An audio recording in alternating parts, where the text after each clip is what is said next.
Welcome back, family. It is another edition of Tuesday's Thought, and I'm so thrilled that you decided to take a few minutes out of your busy schedule to join me as I share in tonight's thought. And tonight I'd like to talk about the reflex response.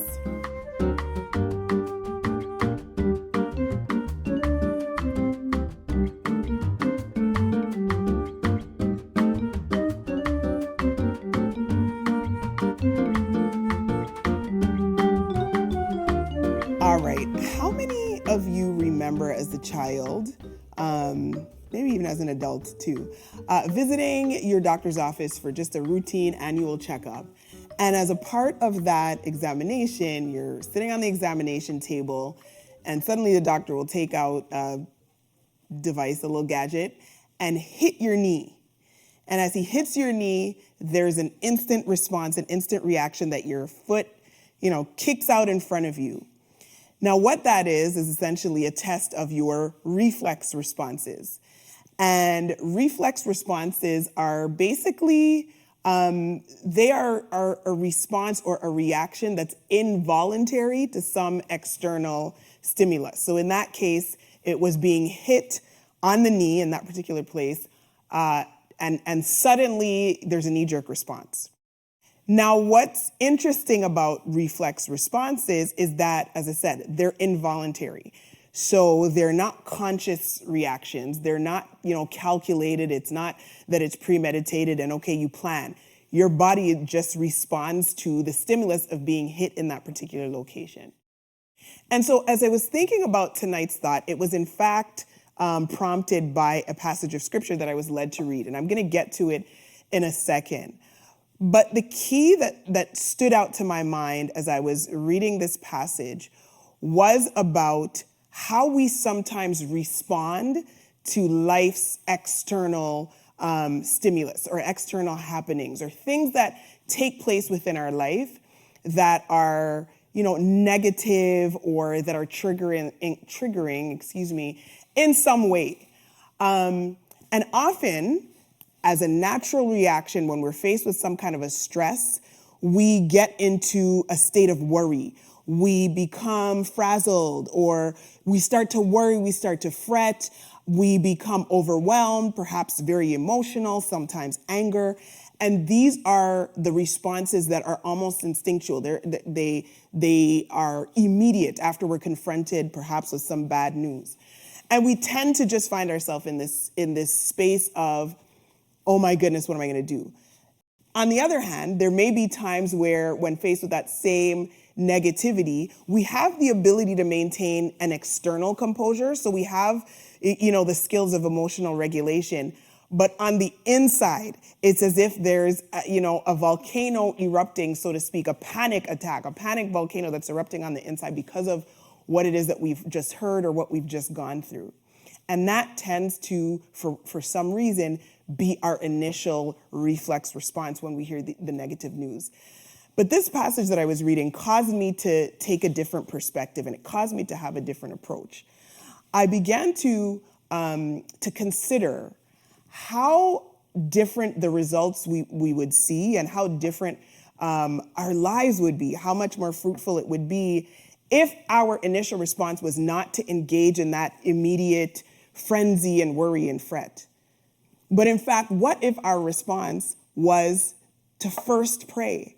When confronted with a situation, when faced with something that you don't know the response, you don't know what to do, it's out of your hands, because oftentimes what we'll try to do is figure out, okay, well, what am I going to do? What's my solution? How can I fix this? And sometimes the situation is bigger than what I can fix. I chuckle because our producer is going to get upset that I hit the microphone. Just act like you didn't hear it. Anyway, what if our response, our initial reflex reaction was prayer? And this is where I want to share and anchor it in the text as I was reading. It's in Nehemiah chapter 2. We're introduced from the first chapter to Nehemiah, who is recording a particular event, a particular episode. After he had gotten word that the walls of Jerusalem still had not been rebuilt, it weighed heavily on him. Okay, it was news, so to speak, that hit him like a ton of bricks. And here in chapter 2, we are told, now Nehemiah, of course, was serving the king. And we are told in the narrative, in the passage, and I'm actually going to read it so you can see it for yourself. Nehemiah's external response was of such that it caught the king's attention. And I'll just read the first few verses. It came to pass in the month Nisan, in the 20th year of Artaxerxes the king, that wine was before him. And I took up the wine and gave it unto the king. So that was Nehemiah's job. That was his role. Now I had not been before time sad in his presence. And we learn from chapter 1, as I say, when Nehemiah got this devastating news, he wept exceedingly, okay? He was weeping, he was sorrowful. And now he's before the king, and he accounts that he was sad in his presence. Verse 2 says, wherefore the king said unto me, why is thy countenance sad, seeing thou art not sick? There is nothing else but sorrow of heart. This is nothing else but sorrow of heart. Then I, meaning Nehemiah, was sore afraid. Now I'll pause there parenthetically to add that at that time, historically within the context, we are told that it could have been fatal to someone to be sad and sorrowful in the presence of the king, right? Obviously you have the privilege of being before the king and you're sad. That could literally mean your life. It could mean a death sentence. Hence the statement that Nehemiah said, I was sore afraid. But now we're getting to the meat of the matter. It says, and said unto the king, this is Nehemiah, let the king live forever. Why should not my countenance be sad when the city, the place of my fathers' sepulchres, lieth waste, and the gates thereof are consumed with fire? Why shouldn't I be sad? Why shouldn't I be sorrowful?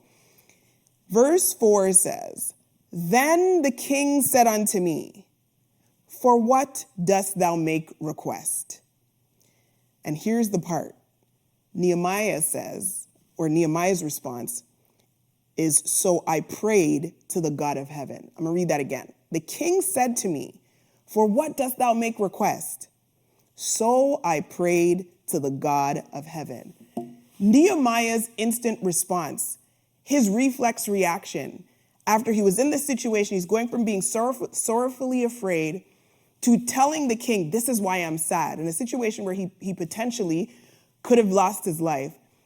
And as he's asked the question, and this is a critical question, the king is saying, what can I do? What are you asking for? Nehemiah's response was to pray. He prayed to the God of his father. Now, granted, it's not known, it's not stated specifically whether or not there was a passage of time between the time he was asked the question and the time he actually gives a response. But let's just say we're to take it as a literal reading that this was happening in real time. Nehemiah would have instantly, perhaps internally, had a conversation with the Lord. He would have prayed and said, God, what is it that I should be asking for? How should I frame this request? And that's how I want to encourage us tonight with this thought. What if our reflex reaction when faced with calamity, when faced with difficulty, would be instantaneously to pray? Remember what I said earlier about what a reflex response is. It's an involuntary action. It happens automatically, right? It's not calculated. You don't have to think about it. It happens. What if we were to train ourselves? What if we were to exercise, realign ourselves? What if we were to recalibrate the way we respond such that the instant reaction, we don't even have to think about it, is to pray? No wonder the songwriter says, I found the answer. I've learned to pray with faith to guide me along the way, right? There is power in prayer, and it doesn't have to be this exclusive, time only that you set aside a particular time in the day. It should be constant. It should be continuous, right there in the moment of crisis, right there in a moment of difficulty, right there in a moment of uncertainty, in a moment of fear, in a moment of trepidation, you name it. We can learn to have a different response. And it's a response that's going to elicit a different result. Let's see what happens. Nehemiah answered the king. He said unto the king, if it please the king, and if thy servant have found favor in thy sight, that thou wouldest send me unto Judah, unto the city of my father's sepulchres, that I may build it. And we get the answer. You can read for yourself. It pleased the king. Nehemiah got the request that he needed. He got the answer that he needed. Let's be encouraged tonight. We have all faced challenges, difficult situations. We will continue to do so. That is a part of the journey of life.